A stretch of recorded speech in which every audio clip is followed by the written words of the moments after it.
Welcome to my YouTube channel. This is Outlander TV and I'm Alan Taylor. And what we're going to do here is briefly go over different series and movies that are currently out or going to be out or were out on the streaming services, HBO, Netflix, regular TV, and just kind of give you a catch up, give you a chance to find out which ones you may want to watch and spend your time on. So let's get to it.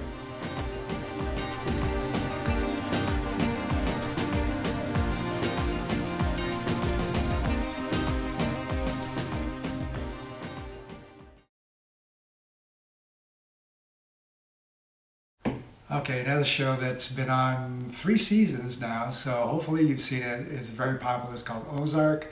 Definitely want to catch this if you haven't gone on to that yet. Let's see, it stars Jason Bateman. I think he's a producer, executive producer on the show. He plays a financial advisor who has to drag his family from Chicago to the Ozarks, where he has to basically launder money for a big drug cartel from South America or Central America. Jason Bateman is just awesome. This show, every episode is great. All the co-stars, everyone around him, great jobs. You're gonna really enjoy this series. Very smart, very well written, very well filmed. Definitely a thumbs up. Definitely go see and check this one out. Okay, so just some quick ones that are still on Netflix that you may have missed. One's called Afterlife. That's basically, if you like Ricky Gervais, then you're gonna like this show. There's 2 seasons, and it basically follows a guy who recently lost his wife to cancer. His struggles with that, but actually knowing that it's Ricky Gervais, you know the comedy, the dark humor that he probably uses or does use. It's really good, very well made. Check it out. And unfortunately, Katla is another one that just recently seemed to be popular on Netflix. The preview looked good. I couldn't get through the first episode. It was just so boring. There's nothing happening. I mean, sure, the one person shows up, but still it just drags and drags. And usually I can get and stick with something for long enough for it to get going and to draw me in, but I'm not sure about this one. I would say skip it.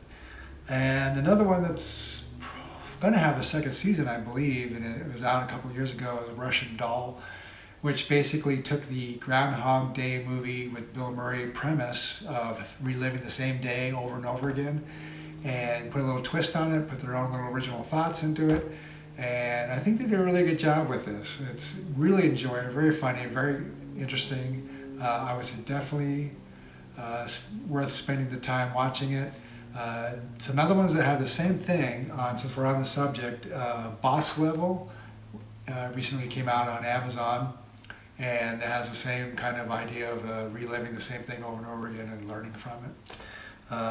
Happy Death Day, which is a movie that's been out for quite a while now and actually has a sequel, part 2.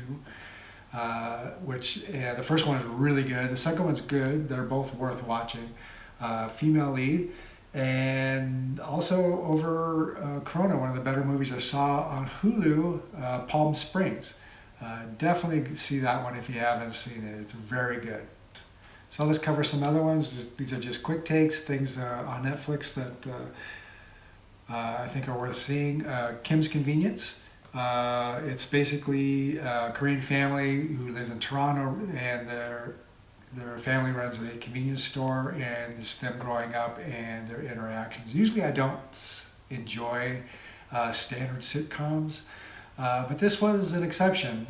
Just kind of stumbled through this or across it thanks to my daughter, and I enjoyed it. It's something if I need a break from something or just want a quick show to watch, 20, 30 minutes on, I'll go to this one.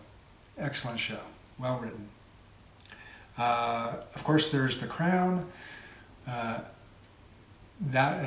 sure everyone's seen that, but if you haven't and you thought, oh, that's not for me, I would say you're wrong. Go check out The Crown. It's got like 4 seasons.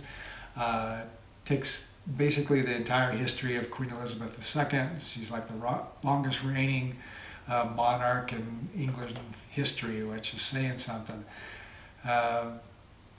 And just her entire history from when she started out, before she even became the queen, all the way to now they're coming up to Princess Di and stuff.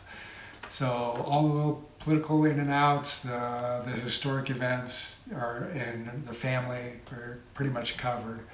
And it's well done, well written, everything well acted.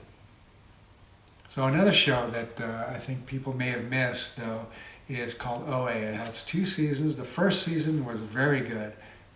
Really enjoyed it. Second season was still good, and basically it takes place where a woman who's been missing for years suddenly shows up, and you come to find out that she now has, I don't know, she was blind when she left, now she can see, so it goes from there. And then you slowly find out what happened to her in that time and why things changed with her and the experiences she had, and then the people she comes to befriend now that she's back and what happens from there. Really good show, really enjoyed it. Some other things quickly, Stranger Things, I'm sure everyone's seen that one. The Witcher, which is a kind of a medieval show starring Henry Cavill, who gives up his cape from Superman and picks up a sword, basically. He's kind of like a gun for hire, I think, if I recall correctly, but really good show. Check that out. There's going to be a second season, I know for sure. There's Outlander, who basically is about a nurse from World War II. This is right after the war. She stumbles across these pillars that take her back into the time, like in the 1700s Scotland. She's English, by the way. And what happens to her there and all that. So really good show. It's kind of a romance, so normally I wouldn't necessarily fall for these kind of things, but I think Scotland and then the acting and and everything just kind of sucked me in. My wife enjoys it as well. Another one my wife and I both liked, is kind of silly fun, is Anne with an E. Surprisingly, really enjoyed that show. I think it's been canceled. There's still like 3 or 4 seasons up there on Netflix, so I think it's definitely worth checking out. I think if you have kids, you would also like it. They would also like it as well. And it takes place in like 1800s, late 1800s Nova Scotia. Glow. 3 seasons. Has Alison Brie from Community. It takes place, I think, in the 80s, early 80s.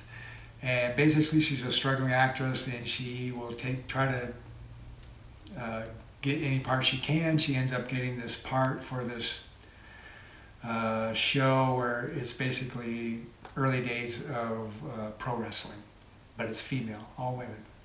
Mark Maron also stars in that show. Very good.